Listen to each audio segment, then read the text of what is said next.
Like millions of Americans, Andy Kraft and Amy Elias usually count on cashing a sizable tax refund check. But this year, $10,160 for a total bill.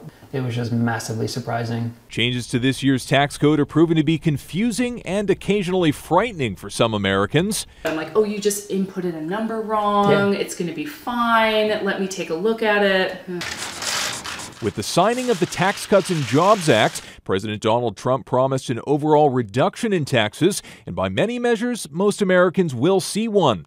The Nonpartisan Tax Policy Center projects the average American will pay $1,200 less in taxes this year overall, but tax refunds, the amount you'll see back if you overpaid through withholdings on your paycheck, well, that's a different story, one that could put a financial strain on many Americans who will end up owing money on April 15th. Some people love the big refund. Some people come in, I want my big refund. It's spring break. I want to take my kids on vacation. James Lawrence is a certified public accountant at Trapphagen Financial Group in New Jersey. He says explaining the changes to clients is sometimes a challenge. The tax change in 2017 that was signed into law was the biggest overhaul since 1986, 32 years. Lawrence says this year a big factor in many states has been a new cap on the state and local tax exemption known as SALT.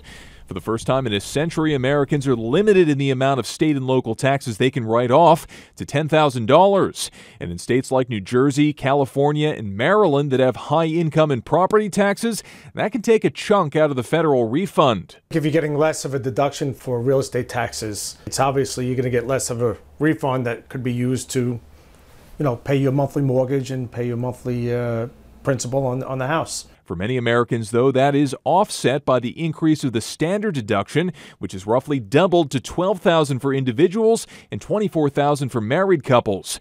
The IRS reported as of the second week of tax filing season, the average refund was $1,900. That's down 8.7% from last year.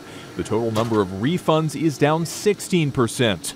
Yeah. Vacation would have been swell, but that's going to have to be a small little road trip as opposed to a nice flight somewhere. Amy and Andy say they'll have to make some sacrifices this year, but by doing their taxes early, they've had time to make a plan.